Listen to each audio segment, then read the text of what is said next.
Alright, back again with the 97 Yamaha 350 Warrior. I found a few issues. So this is kind of like quad buying 101. So if you look at this battery right here, it used to have one of those on it. But on that side, it's broke. Okay, it happens. These are lead, so they break easy. Well, the guy, I don't know if it's the guy I got it from, or the guy before him, tried to tap a hole in the positive terminal of the battery. This is a no-no. Okay, so I had another battery here.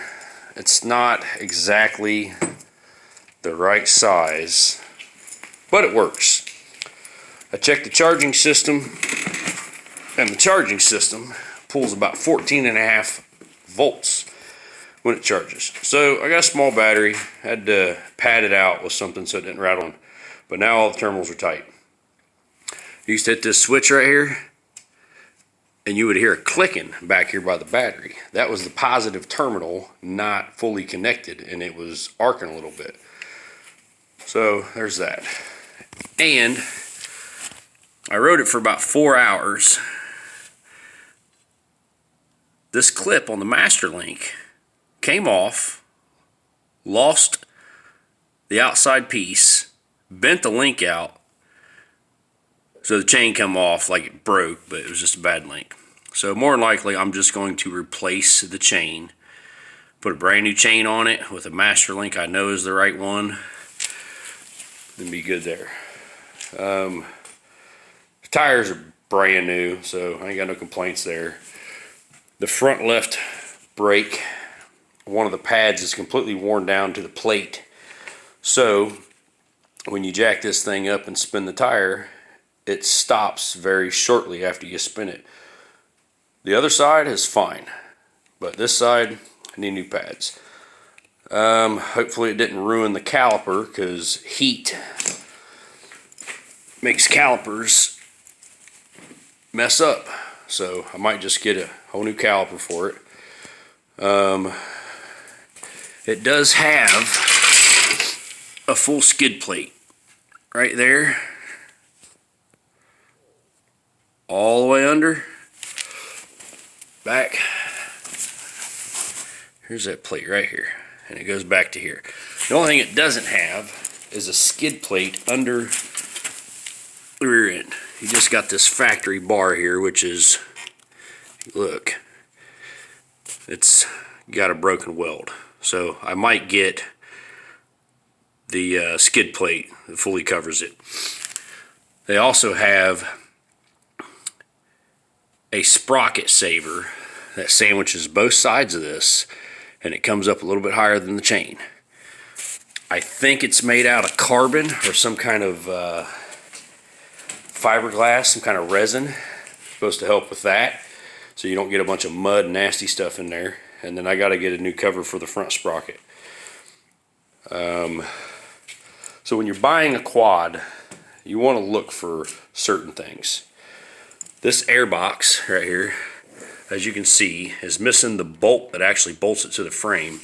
It was missing that one too. I found one for that. This breather tube, you need to make sure you have that.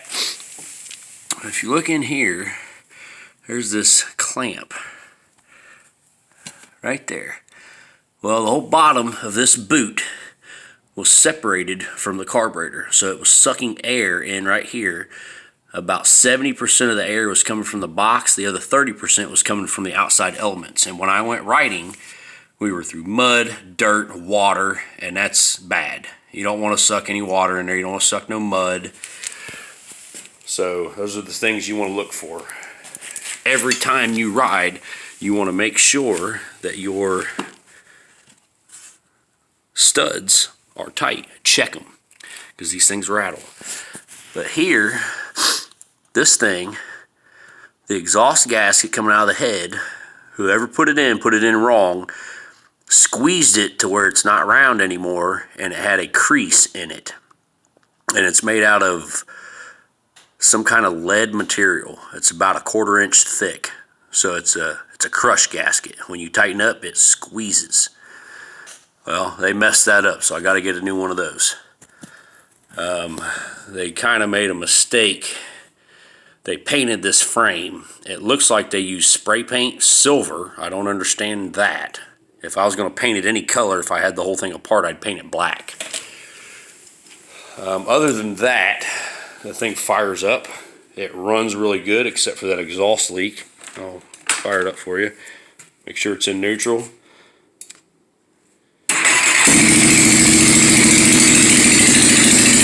Fires up every time. Other than that exhaust leak, the thing runs good.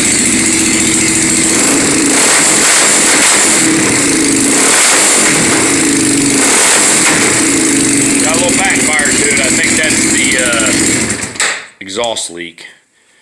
And the carburetor might not be set right.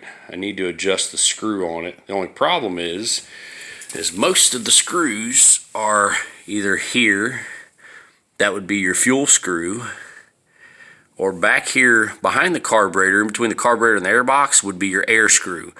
Well, there's neither one here. The screw is actually right on the bottom. So it's a pain in the ass to get to. I got to use a short, stubby screwdriver. But you got to get them warmed up.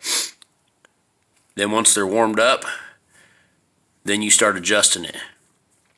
You don't want it to be too lean. Too lean is not enough fuel and too much air. Too rich is too much fuel. If anything, you'd rather it be more rich than lean. Too much air causes it to get real hot and you end up warping a head, scoring your piston. There's all kinds of problems that can come with that. So I may tear the carburetor off of it, clean it out completely. I might get new jets for it. I didn't install some LED headlights on the front of it, which are really bright. So if you're ever riding at night, you can see, which is good. And it also has a tail light, so people can see you. The only thing I don't like is it's just a tail light. There's no brake light.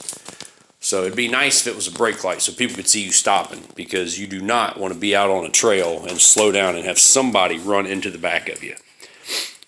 Got this water bottle mount off of my 82 Yamaha 465, which is broke right now, so I'm not riding it. So I put it on here.